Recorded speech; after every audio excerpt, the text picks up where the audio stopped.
Hi, I'm Henry Penix, the business fighter, coming to you with another wonderful podcast. I'm here with Mark Woolley. He's the owner and founder of Electric Hairdressing out of London, England. He flew over this week and we're doing a little business together. And the more I got talking to him, I found out what an amazing story he has in growing his company, putting his efforts into something that he really loves and being very, very successful at it. So we stopped off at his hotel here in Tulsa, Oklahoma. I got a chance to sit down with him. I hope you enjoy the next 15, 20 minutes. Mark, welcome to Henry Penix, the Business Fighter podcast. First of all, I am overwhelmed to be here. Thank you very much. Yeah, good. So we kind of met recently, but we've spent a lot of hours together. Yeah. And the more I've heard about your story, I asked you if you would care to sit down. You're like this rock star hairdresser. You're in front of thousands of people doing your thing. You've got A-list clients, celebrity clients, but yet you are so humble and so reachable and touchable. How do you do that? Like, it usually goes to people's head when they're that famous. Yeah, I don't know whether I'm famous. I think our business is all about people, right? Probably as most businesses are. Right. And I think there's a great sense of doing something that you enjoy. I think that keeps you happy doing it. And then there's less need for an ego. Right. So you said when you first started out, you went through your schooling and just kind of a change of fate almost. You went. I mean, you were a boxer. Yeah. Up through high school, up to 18, and did very well. Some of the world's best boxers now. And you went from that to hairdressing. Like, how does that? And you founded this. You founded this amazing company that also does the shampoos and the conditioners. And I mean, you're like Wonder Boy. Like, how do you do it all? How did you go from that to hairdressing? I think there's a few things. One is the people you meet along the way. I was lucky enough to meet some great guys in the beginning that taught the core skills really well. Right. And you listened. Yeah, I did some good listening. Yeah. And at every stage, I think you meet people. I think you first learn how to be a good hairstylist, then someone who can run a hair salon, and you kind of learn those skills. I'm really enjoying this chapter in it all now. We're in America. We're making a product that has got a very British style and feel to it. Right. We're here in America, which we love. I love the excitement and the ambition America provides. And you mentioned to me, you said you love America because people here generally see the glass half full, and they're more inspiring and sort of want you to do well. Yeah. And you don't find that everywhere in the world. No, I think you'd like to find that everywhere in the world, but I think in America, just historically, it's happened naturally. You've got the American dream, and people like you live by that and have been very successful off the back of it. And for people like me, it's great to be here and meet those people and get in amongst it. So in London, you lived in central London, and you had a couple of houses. You sold those, and you put your money into this big farm that you bought about 40 minutes outside of London. Yeah. Tell me about that a little bit and what you're going to do there, and because that's super exciting. Well, it's called Falmercourt. It's an old English farm, kind of small holding. It's on the south coast in Sussex, right. And a lot of our neighbours are winemakers. It's very chalk-rich soil, and the climate's right for winemaking. Right. And I said to you last night, they're making champagne, I'm making shampoo. And so if you guys didn't hear that, they're making champagne where he lives, and he's making shampoo, and one of the world's best right here. So speaking of those products, you make your own, like you. Yeah. You sit down with the formulator, you test them. I know when you sent us some, I noticed the smell and how soft it makes your hair and everything. Like how long did it take you to get to that level? Like that's another level. Yeah, again, I was lucky enough to meet a really great chemist earlier on in my career. We kind of stayed in touch, and I had a few strong beliefs on product. I think one is you've got to take responsibility for the ingredients that are in there, and that's got to be friendly to the environment and such like. but more than that, the products have got to work, you know. So Right. we've probably approached it in a simple form, you know, and sometimes the simple things are the most effective. Right. But you know, I think, you know, we've pushed the boundaries to create a product that works and is sustainable. Right. And we've done that collaborating with a world-renowned chemist. Yeah, yeah, and even the packaging is amazing. I mean, do you have any of that with you, or did you leave it? Oh no. I just want to see a couple of the bottles. I always carry some with me. So now you came up with the logo, and you've I been always in carry some with me apart from today. Well, I do have our brush collaboration. You know that. Let me see the front of the package, because I want to show the This is people this the is logo and. This is the brand, and you know, we design it to look and feel very British. Obviously, the reference to London in the title, Right. where our main salon is. And what I love about having a word that isn't, you know, totally attached to hairdressing. You know, the word Right. electric, to me, describes a positive atmosphere. You know, Yeah. and Charged. Yeah. Yeah.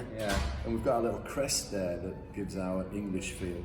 Yeah. And a little, I don't know whether you've noticed this, but the symmetry of an M and a W, which are my initials, pushed together. I never saw that. Very Wow. subtle, you see. Very subtle. Yeah. No, Those- I love those that. Brits. So you're doing. You started in London, super successful there. You started even with the studio, so you do your own graphics, your own shots. You've been on the cover of Vogue. You were on GQ. You were showing me just this morning. Like all that's like a super momentum and momentous, and you're moving that now to America. So you're a little on the East Coast, a little on the West Coast, Yeah. and now you're kind of bringing it into Central. All the good places, Oklahoma. Oklahoma, yes, sir. Well, we started in, historically, I'd come a lot to New York and LA for work. Uh-huh. And what I realized, there's a whole country out there with some great things happening. And now, these last probably 3 years, I'm starting to see some of those places. So, Nice. yeah, it's inspiring. And I really see it growing. You know, I really think we've got something that could be the next professional product phenomenon. You know, that's what we're here to make happen.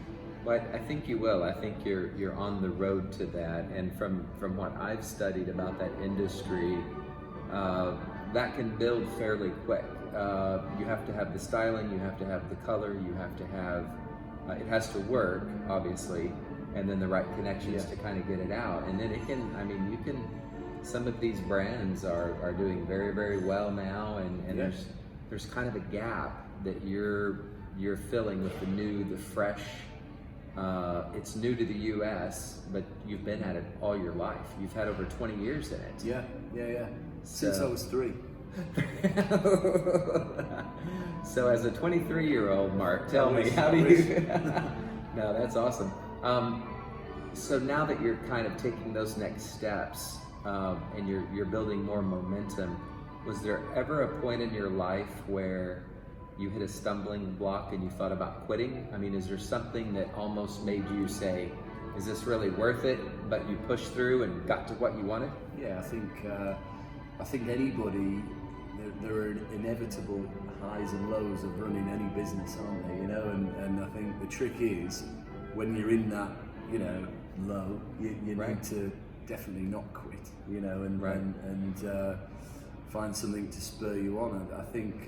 But what makes you not quit? What did you find to keep you going? Like, a lot of people want to know that. I believe we'll get there in the end, and I think. I really do. I've listened to interviews with bands and musicians before where they've said, oh, you know, it just felt like it was never going to happen, and then all of a sudden it did, or they always believed, even though it's like the guy that didn't sign the Beatles. You know, they believed, and obviously the guy at, I think it was Parlophone, didn't. You know, right. You know, and is still kicking his own butt today. Yeah, well, I feel a bit like that. You know, look, you've been kind enough to take me to meet one of the biggest distributors in the world today. He's the biggest independent distributor in America. We've met him, and he was a good guy and has built a good business. You and Madison have obviously got a good relationship with him, and for me, I you know, knew he existed, and you know, thought, well, we'll be speaking to him down the line. And today we've gone and met him, and we've spoke to him together, pitched, you know, and I've given him the brand story. Right.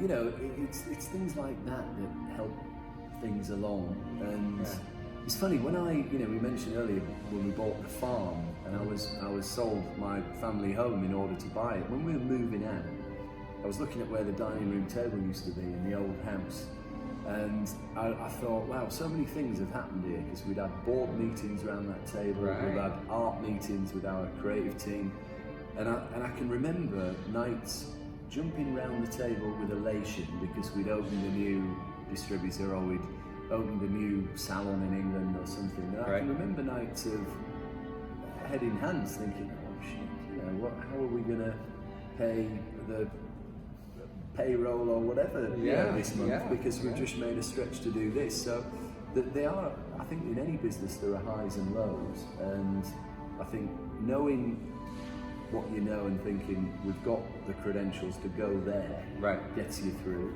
But now I've never thought about quitting, and you know, it's but you've always had the belief that you are going to get there. Yeah, it is definitely in here.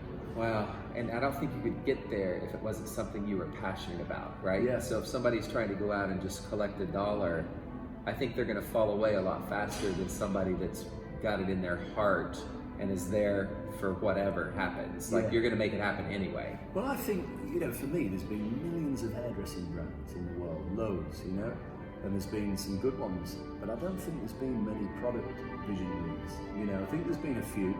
And there's guys certainly I've taken inspiration from. I think Michael Gordon, who was the founder of Bumble and Bumble, was one. Right. I think Horst, the Aveda guy, founder of Aveda, right, he brought the kind of natural element to it. I think he was a visionary long before people had an understanding of that. And I think the Mascolo family, the Tony and Guy family, you know, I see them as the most successful hairdressers to date. Right. They built a community worldwide of hairdressers that followed their creativity. And I think if you take a piece from each, like any industry, and think, well, mix that with everything we've learned along the way, I'm confident we'll do it. You're very inspiring. You're as rock star as you are, you still care, and you were telling me today how you go to the salons and help them open and help give training, and not a lot of people are like that. I mean, some people just want to be in the high tower and see the glitz and glamour, but they don't want to do the work, and you do the work. Like, and that's inspiring to me. Well, I'll tell you one of the things earlier you were saying about America. I visited a salon in Massachusetts, and there was a guy there who had Paul Mitchell products in his salon, and he was showing me around, very proud of his place. And he pulled down a picture from the wall in his office, and it was a picture of him, Paul Mitchell, and John Paul DeJora outside his salon. I think it was in '85, and they'd gone and visited his salon. Right. And it meant something, you know, for this guy, and he still carries the products today.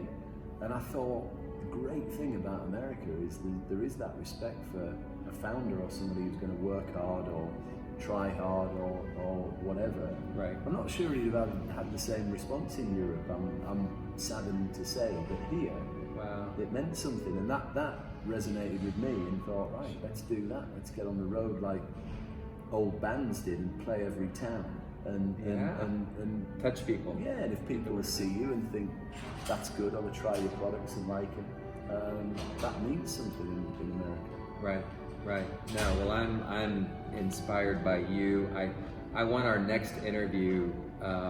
I've got to spend quite a few hours with you just the last couple of days, and we had an amazing dinner the other night. But I want our next interview to be from London. I want to be at your farm. You're gonna be. And I want to. I'm gonna get you a pair of wellies.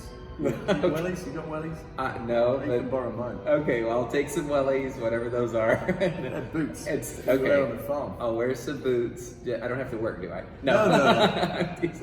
But I want that because there's so much more I want to ask you. I mean, you buy those cool cars.